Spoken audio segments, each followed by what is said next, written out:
Halo, shalom semuanya.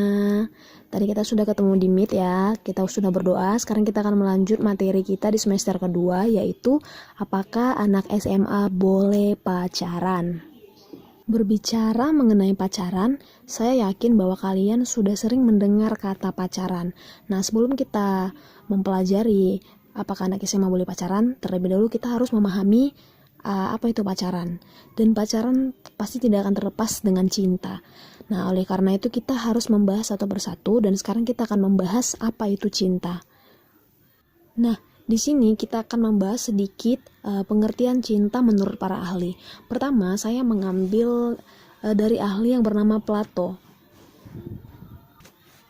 Plato mengatakan bahwa cinta adalah sebuah hasrat dan usaha yang bulat untuk memiliki yang dicintainya. Ada hasrat yang disertai dengan usaha untuk memiliki yang dicintainya. Itulah pengertian cinta menurut Plato. Dan di sini juga saya menuliskan kesimpulan cinta menurut Robert. Ya, dia mengatakan bahwa cinta adalah perasaan dan keinginan untuk membina suatu hubungan secara khusus dengan orang yang disukainya. Adanya suatu perasaan dan keinginan untuk membina suatu hubungan secara khusus. Itulah kesimpulan cinta menurut Robert. Nah, di dalam Alkitab memberikan definisi cinta dalam beberapa istilah. Kita bisa lihat di dalam 1 Korintus 13, di sana kita bisa melihat definisi kasih atau cinta. Cinta itu atau kasih itu digambarkan adalah hal yang lemah lembut, murah hati, panjang sabar, memaafkan, tidak sombong, jujur, serta suci. Sehingga dapat kita simpulkan bahwa Alkitab menulis tentang cinta kasih yang tidak egosentris, artinya tidak mementingkan diri sendiri, ya, melainkan cinta kasih yang bersifat memberi ketimbang menerima, adanya sebuah ketulusan. Itulah yang dapat kita simpulkan dari 1 Korintus 13 tadi mengenai cinta atau kasih. Sehingga kita bisa menarik sebuah arti dari cinta. Apa itu cinta? Cinta itu bukan sekedar hasrat birahi atau perasaan emosional semata, melainkan cinta kasih itu merupakan ekspresi hidup dalam hubungan antar manusia yang menjunjung tinggi nilai-nilai moral, etika, dan juga religius. Itulah pengertian dari cinta kasih. Nah, tidak mudah untuk menjawab bagaimana menyatakan bahwa seseorang itu sedang jatuh cinta. Karena terkadang seseorang berpikir dia sedang jatuh cinta, tetapi ternyata itu hanya ketertarikan fisik semata.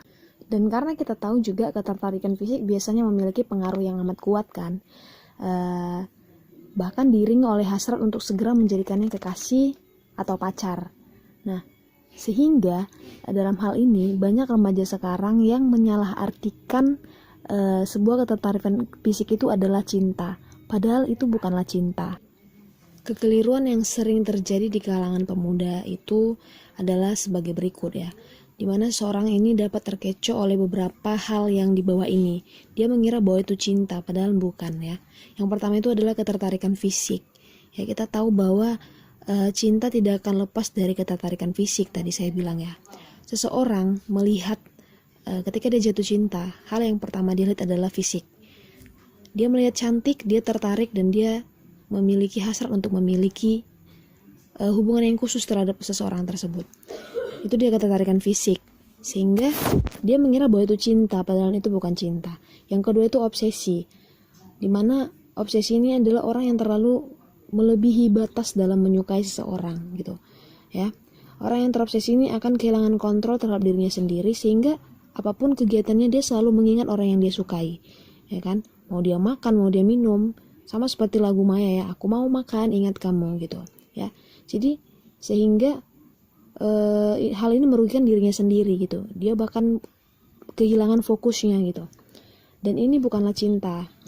Ya, ini bukanlah cinta. Yang ketiga itu adalah hubungan cinta yang cepat setelah patah hati. Ya. Kita tahu hal ini sering terjadi di kalangan pemuda.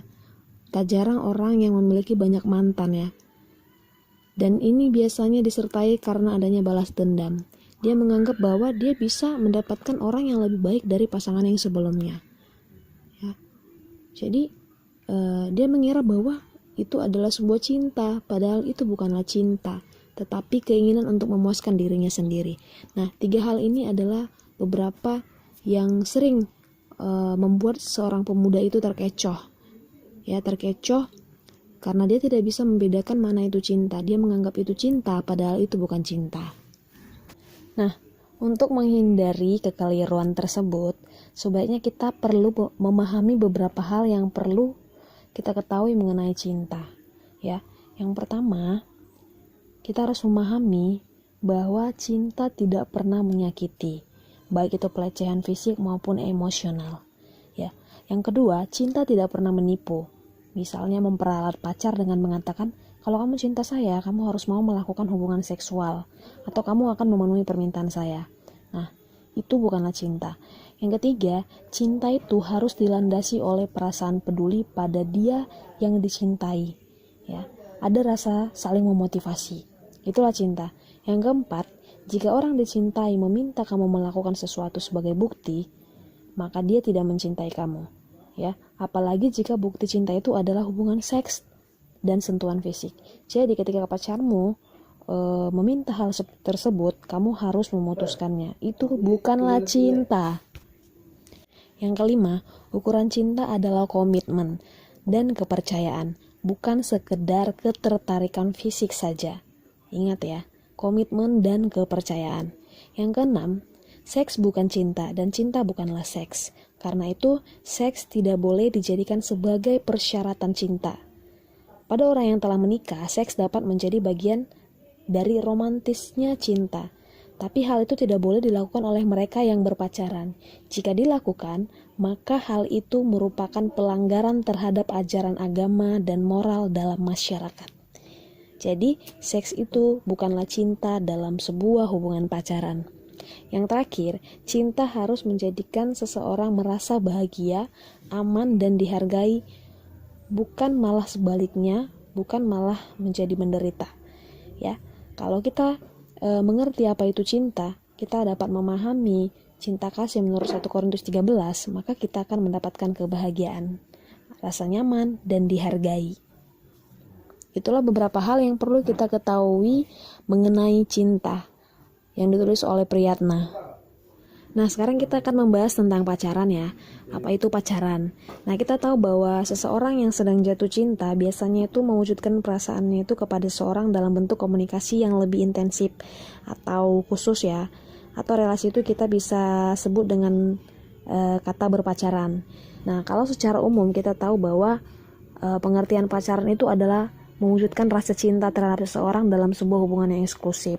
Ketika dia cinta, dia ingin memiliki hubungan yang khusus. Nah, kalau kita tidak mengerti apa itu cinta dan apa itu pacaran, maka kita harus siap-siap menerima resiko dari pacaran. Pacaran itu memiliki resiko ya. Nah, ketika kamu memutuskan untuk mau berpacaran, kamu juga harus mau menerima resiko dari berpacaran. Apa itu? Sakit hati dan penderitaan. Kita bisa merasakan kegalauan yang berlebihan. Mulai dari kita akan bertengkar dengan pacar kita akan mendapatkan atau melihat sebuah perselingkuhan yang dilakukan oleh pacar kita, ya. Terakhir kita jadi galau, kita tidak fokus, ya. Kita menganggap bahwa kita itu hanya sendirian, sehingga kita memutuskan untuk mengakhiri diri kita. Banyak orang yang bunuh diri gitu. Nah, yang terakhir juga penderitaan yang dialami dari pacaran itu adalah hamil di luar nikah. Ketika dia terobsesi, ya, dia hanya berfokus pada pasangannya, dia tidak peduli dengan hal lain, ya kan, dan dia memenuhi persyaratan mungkin yang diminta oleh pacarnya, akhirnya dia terjerumus ke dalam dosa, akhirnya dia mengalami yang dinamakan hamil di luar nikah. Nah, inilah yang akan kita hadapi, yang akan kamu hadapi ketika kamu asal-asal pacaran, ya. Ketika kamu pacaran hanya karena mengikut teman atau karena lagi ngetrennya pacaran, ya. Itulah dia yang akan kita hadapi. Jadi sebelum berpacaran kamu harus mempelajari dulu apa itu cinta yang sebenarnya, ya. Apa sih sebenarnya tujuan kamu berpacaran? Apa resikonya? Kamu harus mengerti itu dan kamu harus memahami itu supaya kamu memiliki pemikiran yang matang ketika memutuskan diri kamu memilih pacaran atau tidak berpacaran. Kalau kita pelajari, sebenarnya pacaran itu mempunyai pengertian sebuah persiapan menuju sebuah pernikahan, ya, sehingga di dalam sebuah pacaran itu ada prinsip-prinsip yang harus disertai dalam hubungan pacaran. Yang pertama itu adalah unsur komitmen, ya, dimana di dalam unsur komitmen ini ada tanggung jawab sebagai seorang sahabat yang menaruh kasih setiap waktu, menghargai, menolong, membawa ke jalan yang benar. Itu yang pertama, unsur komitmen. Yang kedua itu unsur perhatian, adanya perhatian yang khusus untuk kebaikan serta ketentraman sahabatnya atau orang yang disayanginya atau orang yang dicintainya. Itu dia yang kedua. Yang ketiga itu adalah unsur kasih sayang yang tulus. Artinya kita benar-benar tulus dari hati untuk mengekspresikan rasa sayang kita terhadap dia. Bukan karena ada mau kita ya, bukan karena kasih eros, yang melainkan kasih agape, ketulusan. Itulah 3 unsur yang harus disertai di dalam hubungan berpacaran. Sehingga dikatakan bahwa berpacaran ini sebenarnya adalah hubungan untuk menjalin menuju sebuah hubungan kepernikahan, ya. Itu adalah pengertian pacaran yang sebenarnya. Oke, kita sekarang akan membahas manusia tidak diciptakan sendiri. Nah, kita bisa buka Alkitab kita dari Kejadian 2 ayat 18. Kamu bisa membaca di situ, di mana sejak penciptaan Tuhan telah melihat bahwa tidak baik kalau manusia itu hidup seorang diri saja. Ya, selanjutnya dikatakan di situ bahwa baiklah kita menjadikan seorang penolong yang sepadan dengan dia. Jadi Tuhan Allah menginginkan manusia hidup saling menolong, ya, mengisi dan memberi arti dalam kehidupannya. Jadi dalam hidup pasti kita membutuhkan seseorang untuk berbagi cerita kan, ya, berbagi kesenangan, kebahagiaan. Jadi banyak yang pasti akan kita bagi kepada orang-orang di sekitar kita. Jadi untuk itu kita perlu seseorang, jadi kita tidak bisa hidup sendirian. Dan dari nats itu juga kita bisa menyimpulkan bahwa tanpa Hawa, Adam tidaklah sempurna, ya. Nah, hal ini menggambarkan bahwa dunia ini baru sempurna jika ada laki-laki dengan perempuan. Nah, mereka saling menolong, melengkapi dalam satu komunitas baru, ya. Dan komunitas baru dengan adanya komunikasi yang baik antara dua insan tersebut. Nah, dengan demikian rasa tertarik seseorang terhadap lawan jenisnya bukanlah dosa, ya. Hanya saja jika rasa tertarik yang biasanya dilanjutkan dengan hubungan pacaran dilakukan di luar batas-batas aturan agama dan di luar batas-batas aturan norma dalam masyarakat, maka itu akan berakibat buruk bagi yang bersangkutan, ya. Artinya di sini kita boleh suka itu adalah sebuah anugerah dari Tuhan, ya. Tapi kita harus benar-benar mengerti, memahami bagaimana hal yang harus kita lakukan ketika kita memutuskan untuk mengasihi seseorang, ya. Jangan hanya sekedar ada inginnya aja. Endingnya terakhir bakalan kekacauan yang terjadi, kekeliruan yang terjadi, ya. Ingat, rasa tertarik itu adalah anugerah. Kita tidak masalah jika kita tertarik kepada seseorang. Yang menjadi masalah itu adalah ketika kita lari dari aturan-aturan yang berlaku, ya. Nah, sekarang kita akan masuk ke intinya. Jadi Bu, apakah anak SMA itu boleh pacaran gitu? Karena tadi Bu bilang bahwa rasa suka itu adalah sebuah anugerah. Jadi tidak masalah ketika kita memiliki rasa tertarik kepada lawan jenis kita, ya. Nah, kita tadi sudah membahas apa itu cinta dan kita sudah membahas apa itu pacaran. Nah, saya harap kalian memahami benar-benar apa itu cinta dan apa itu pacaran. Apa tujuan dari pacaran itu? Nah, apa motivasi kamu ketika kamu memutuskan untuk pacaran? Apakah hanya sekedar ikut teman atau apakah hanya sekedar supaya dibilang cantik atau ganteng, artinya ada yang mau dengan kamu? Nah, kamu tentukan apa tujuan kamu. Kalau tujuan kamu tidak bermanfaat, sebaiknya jangan, ya. Nah, saya rasa kan kita tadi sudah membahaskan ada dampak atau resiko dari berpacaran. Nah, kebanyakan resiko dari pacaran itu adalah kegelisahan hati. Nah, saya takutnya ketika di masa SMA kamu berpacaran, kamu akan kehilangan fokus kamu dalam hal belajar, ya.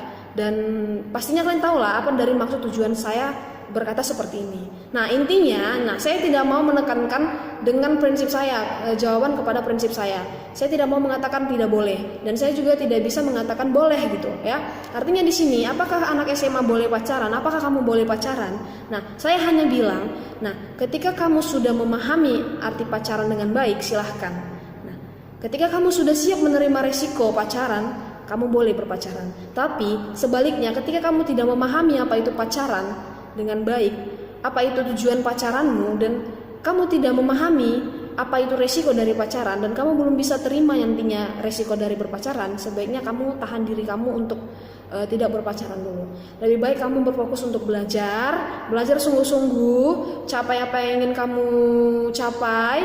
Nah, ketika kamu jadi orang yang berhasil, yakinlah kamu akan mendapatkan apa yang kamu inginkan. Jadi Tuhan itu baik gitu ya. Tuhan akan mencukupkan, Tuhan akan mengadakan apa yang kita inginkan. Jadi tanpa kamu minta, Tuhan sudah mengerti. Lakukan dulu yang baik, maka kamu akan mendapatkan yang baik. Artinya di sini juga dalam berpacaran, ketika kamu melakukan yang baik, maka kamu akan mendapatkan yang baik. Oke, jadi jangan takut untuk jomblo, jangan takut untuk dikatain orang kamu itu tidak laku, tidak. Karena kalau misalnya seperti itu, kamu menerima anggapan seperti itu, ya kan, teman-temanmu sudah punya mantan banyak, kamu sementara belum pacaran sedikit pun, kamu percaya diri aja. Itu kan prinsip saya gitu. Saya cuma mau belajar, saya mau jadi orang sukses dulu, baru saya pacaran, baru saya menentukan masa depan saya dengan seseorang. Itu dia ya, sampai di sini. Kalau kalian belum mengerti, kalian boleh bertanya di kolom komentar ya, dan kamu juga bisa cari ibu secara pribadi. Oke, demikian pembelajaran kita. Shalom, Tuhan Yesus memberkati.